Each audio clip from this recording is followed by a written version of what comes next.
All right, everybody, welcome back to another episode. Today we are out here at the farm. A bunch of us were doing training. This is a qualified line clearance arborist certification.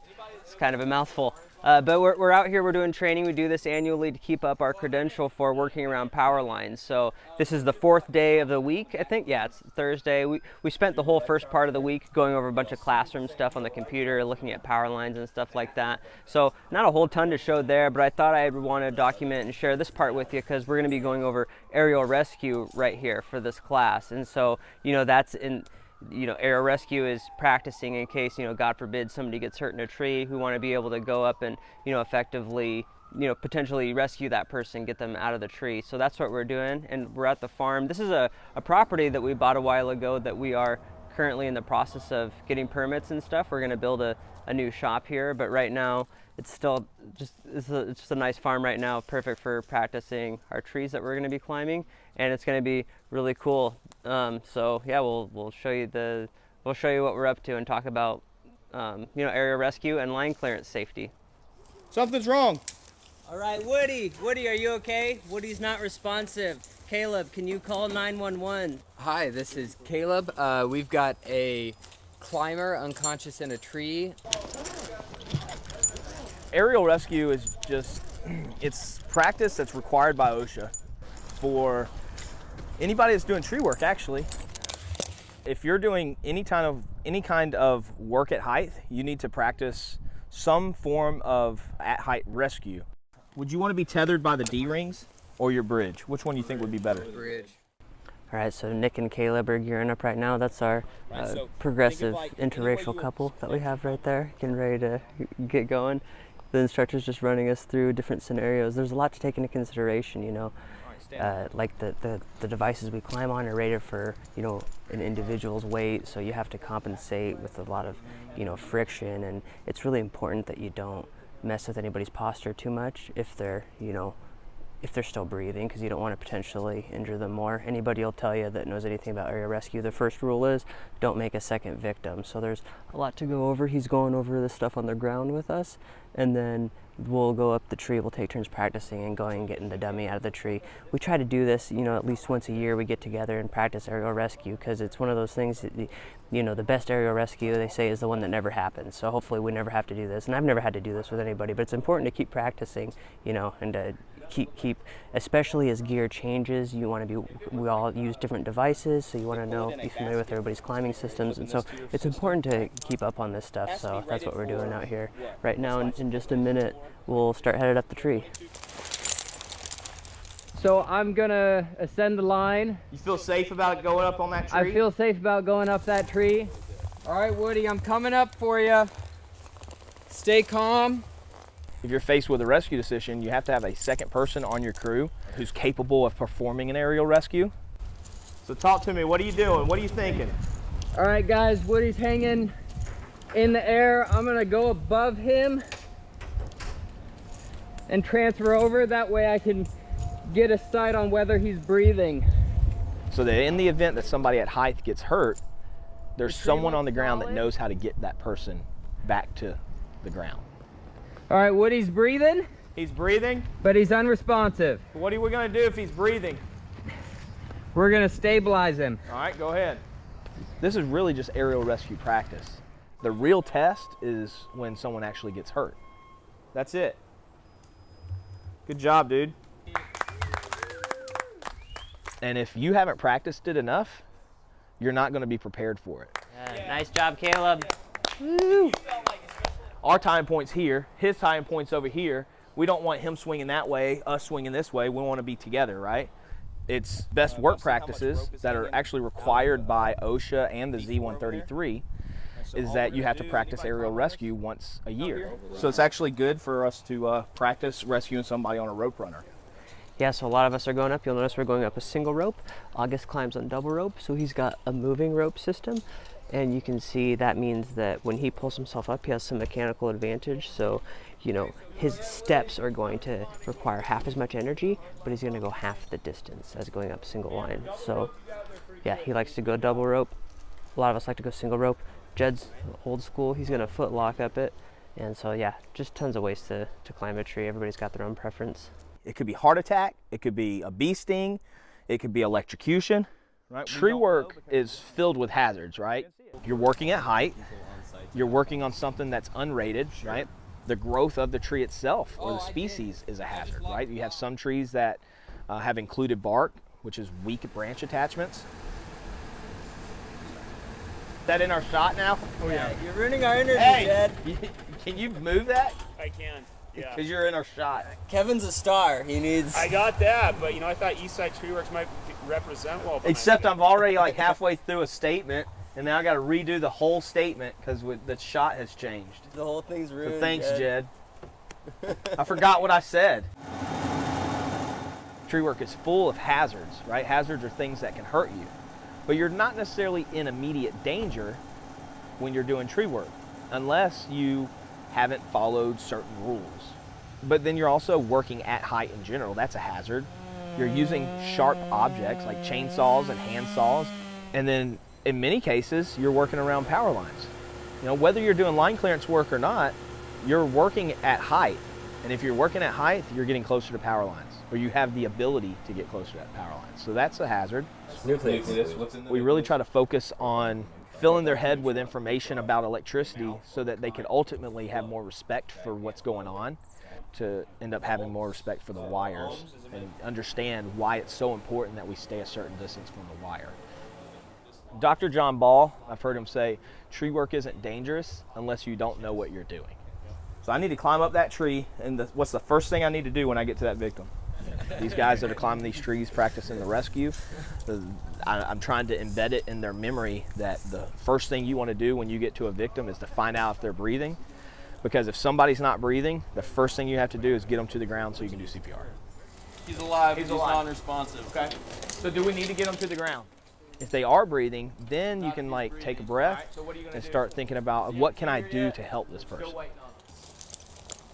When I'm looking at the quality of an arborist, not only am I looking at their skill set, but from my experiences, what I've found is the best arborists, the people who become really excellent arborists, are people who always have the mindset of being a student. They're willing to learn from their mistakes. They're willing to learn from the mistakes of others. They look like they're intact. This pin isn't supposed to come out. If you don't beat me, you owe me your saddle. You lose your cam? I'm gonna beat you. I just don't know if it's gonna be fair or not. We'll see. In the video, I will have beaten you. I don't see any power lines. I don't see any mushrooms. No hangers. The rope's intact. Woody's not moving. I'm gonna go up and bring him down.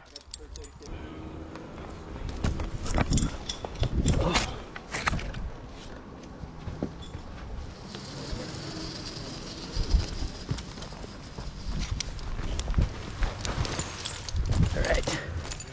Dang, 344. With the fumbling, it was 3 minutes? Sometimes I like to pretend that I'm doing a lot worse than I am just to let Luke win. You know, I wanted him to have the encouragement of winning, so sometimes I like to fumble with my gear a lot, you know? It's not supposed to come apart. Luke, what'd you get again? 325. Thank you. What'd I get? 344.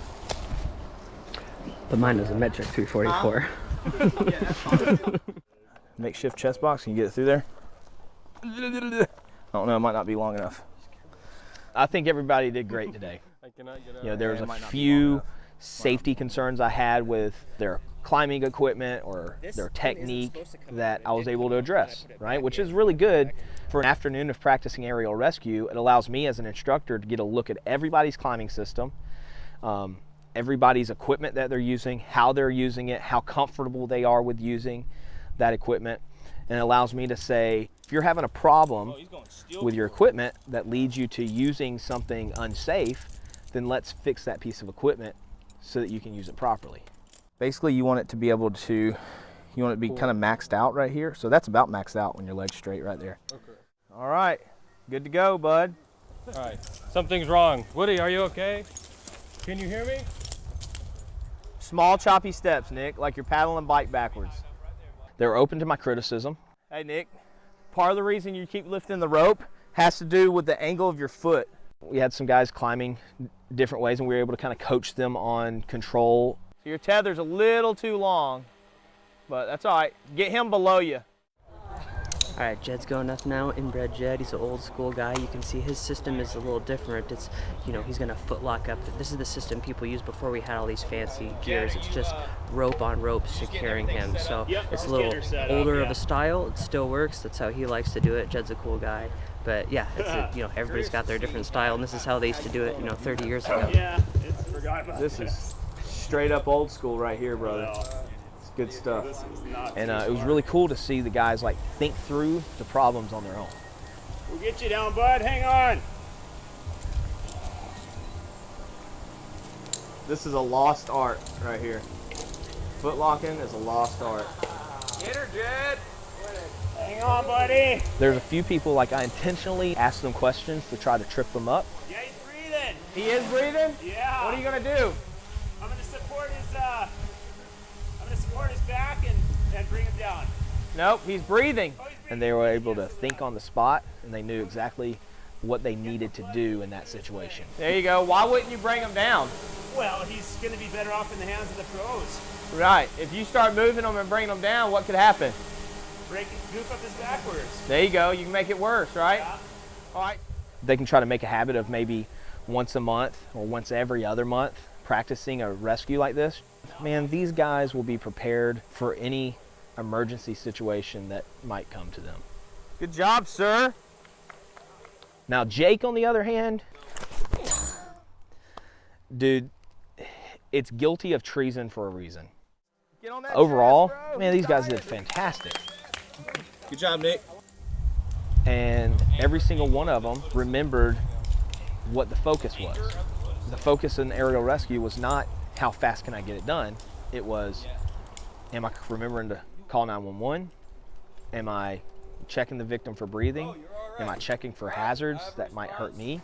And am I getting that victim to the ground safely and securely? And every single one of them succeeded in that today. Arboriculture, just like the trees are growing, we as arborists have to grow. All right, there you go. Good job. Woo! Good job. 425, brother. All right, everybody, welcome back. Today we're doing 3 different things, and we're kind of doing them all simultaneously to save time. So today we're getting tested on, there's like a written test for the line clearance certification stuff.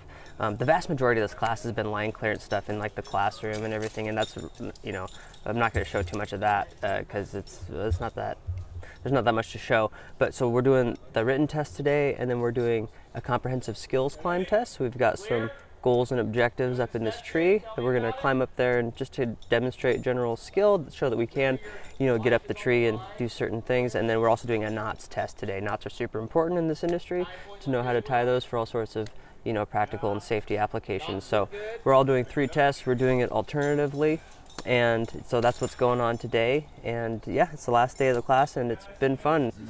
All right, number 20. All right, day 5 of the ACRT class, and today it is testing day. So we have 2 written tests and then 1 climbing test. The 2 written tests, well, one's a general knowledge test about everything that we learned during the class, and then one specifically is a recognition test to make sure that we all are familiar with the individual parts of the power line systems. All right, so see the bottom leader here? Yeah. Those written tests obviously are important, but the climbing test is super important too. It's important to test our climbing abilities because, you know, in order to be safely working, we want to know that the people with whom we're working are, you know, competent enough to come and, you know, get us out of the tree. All right, do a rope test. The objective for climbing the tree Hands off the rope. is to climb up to their primary tie-in point. And then after they've decided whether it's safe or not, they can either remain tied into that tie-in point or they can move to another tie-in point. And then they're going to lanyard off, and then they have to do a command response, right? Because we want to make sure that we're embedding in their memory that before you do anything in the tree, you need to communicate with people on the ground. So they'll do a command response, which sounds like, you know, headache or stand clear or all clear. Headache. Clear? You did it with 2 hands? Yep. All right, 1 more.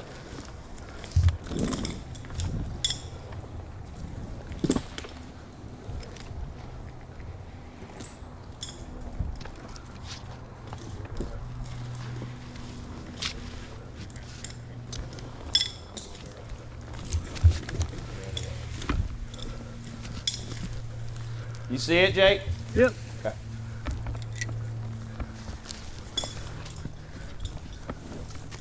Getting clear, descending.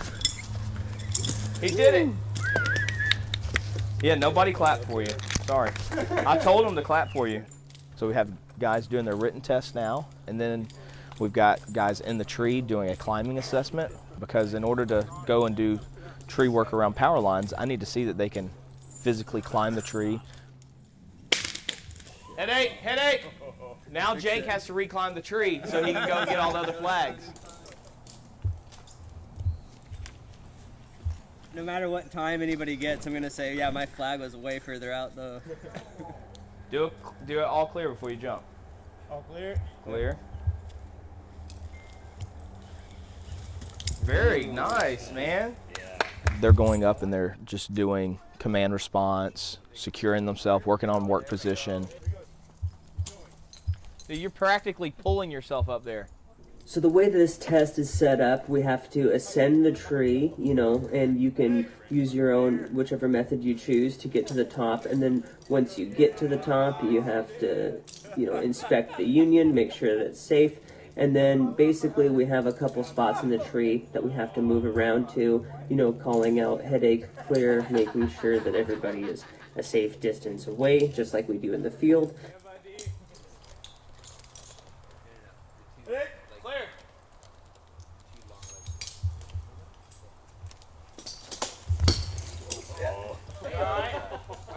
This is sort of a smaller version of some of the tests that they have at the tree climbing competition. There's an event called the Work Climb, and this is basically a simplified version of that. So we go up the tree, we move around, we do a few objectives, and then we come down, and then yeah, it's on to the next person. It's yours. Go Nick, Nick, you're our man. If he can't do it, Jake can. Starting your time. Look at that. Smooth, methodical climb right there. Just generally speaking, being able to safely move and work and operate around the tree is good practice, and so we test for that in this class, and we do this every year. Clear. Good job. You gotta land on this, okay? Caleb, remember this chip, okay?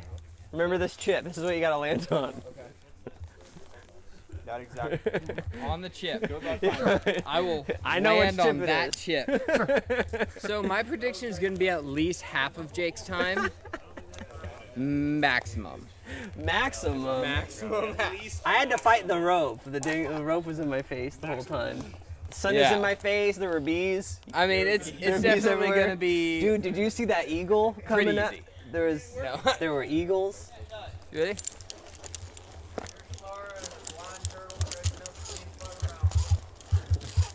Oh, he's gonna beat my time for sure. Tying in.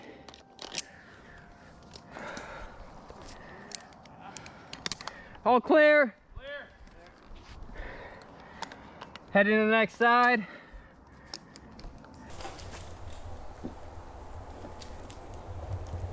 Oh, pull the slat. Pull the slat. Oh, dude. That would have looked so clean. That would have been so clutch. All clear? Clear. Good job.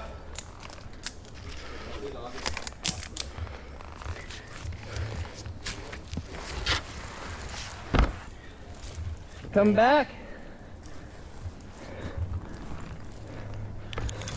What? I like that. What? So much stuff on your All clear again. Clear. Too much stuff on the saddle, man. 353. 353. The final glaze. That's what happens when you go for the drop. And I did film a little bit the first few days of the week, but I filmed it on this bad boy, so I can't put that in the video, which is kind of upsetting, but you know, it is what it is. Yesterday, because you know, Caleb lives in this van, and I was literally sitting here talking to Caleb. He's cooking me food, and I go, how come they say not to put a cell phone in there? It's like the perfect size. And he says, it's because if you slam the door, you'll break your cell phone. And I was like, oh, that makes a lot of sense. And then I got distracted. And then an hour later, Caleb slammed the door and broke my cell phone. We literally had a conversation about it. So that's why the first few days of the class did not make it into the video. The footage is on there. It's gone. It's the newest phone Apple makes. That sucks. So I have documents for each test that they take, and then I have a master document that has their scores for all of the tests that they're going to do today. So they'll do a general knowledge test, they'll take a hardware recognition test, they'll do a work climb, they'll do a knot tying test, they'll do an aerial rescue test, and then I have to check everyone's CPR and first aid, and then I'll give them some type of a certification based off of what their testing was. 96. 88. My questions were harder. Look at this swing. Look at this. Superman. Hell yeah! I hope you got that on film. That was so sexy. Yeah, Jed. 3:30.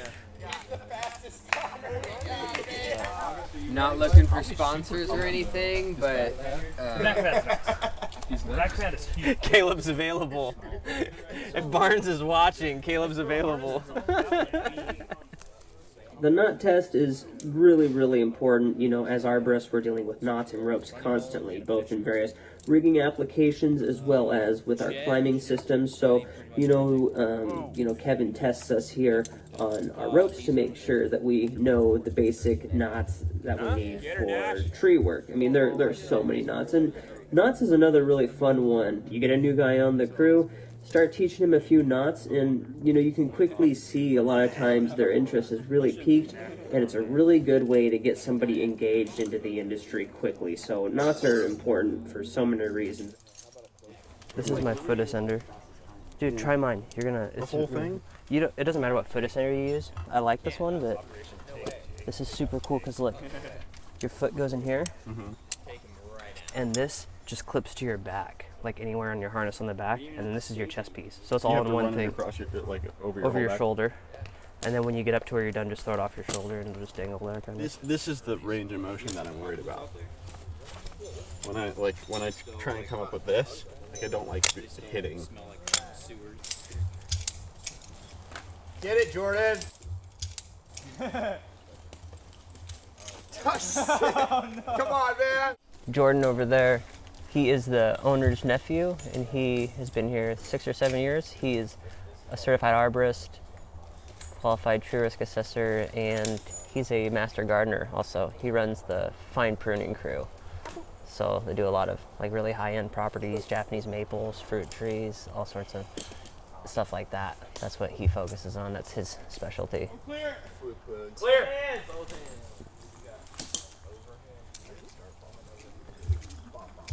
All the way down. Oh, yeah. Oh, that thing's waiting the rope too. Yeah. 404. You beat me, Jordan. Is perfection too much to ask? I remember when Jordan started. He was just a pup. He's just a pup. He's just a pup when he started. They grow up so fast. That worked very well. Right? Isn't that cool? Yeah, it is really cool. You can actually set pretty high when you're running it. Yeah. And this is a lot of fun. I mean, it's good to do the test, but it's also just a fun team building exercise too, because it's a friendly competition. We can all compete with each other, give each other a hard time, to see who wins and who loses. But it's really friendly, so there are many reasons why we do this. Yeah. Kill it. Oh, that's sick. Yeah! Well, all right, everybody, that's it for the class. We're all line clearance qualified now. So usually I like to do a question of the day, but I can't look at my YouTube right now because my phone is demolished. So instead we thought it'd be fun if Kevin would just give me a pop quiz question. So you just lay it on me. All right, man. So if you're going to do any kind of tree work around power lines, what are the 3 basic questions you need to be able to answer on any job site? Around power lines? If you're going to be working around power lines, there's 3 basic questions that you should ask yourself to determine if you're qualified to work around those. What's my minimum approach distance? Okay, what is your minimum approach distance? What's the voltage? Do you know what the voltage is? then You're kind of going backwards with it, actually. Oh, really? Yeah, a little bit. Is it important to know the difference between a ground wire and a primary wire? Yeah, what am I looking at? Okay. Right, is that? Yeah, so you're close. So what's energized on the pole? Yeah. Or on the job site?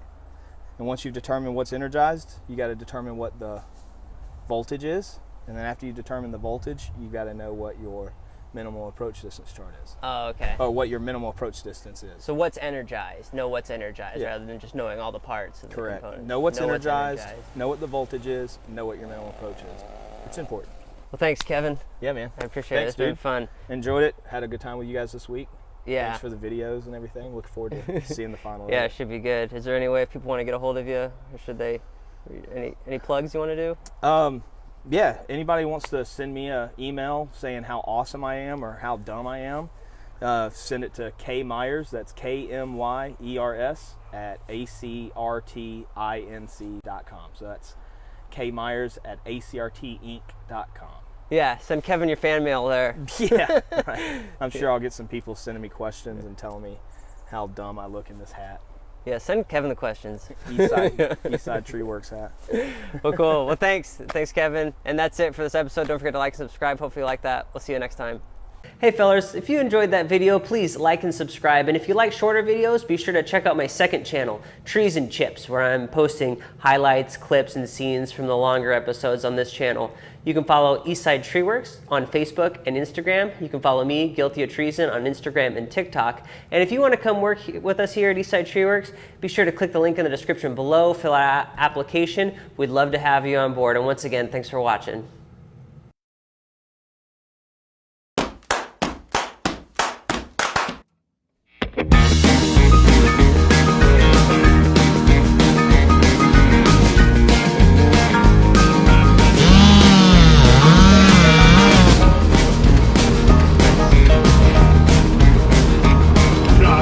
Take a pick.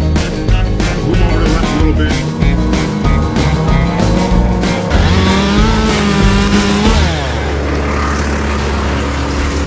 Episode 8, I think. Luke Skywalker's like sucking down some yak milk. Oh, is he? You sure it was yak? It was like a space yak.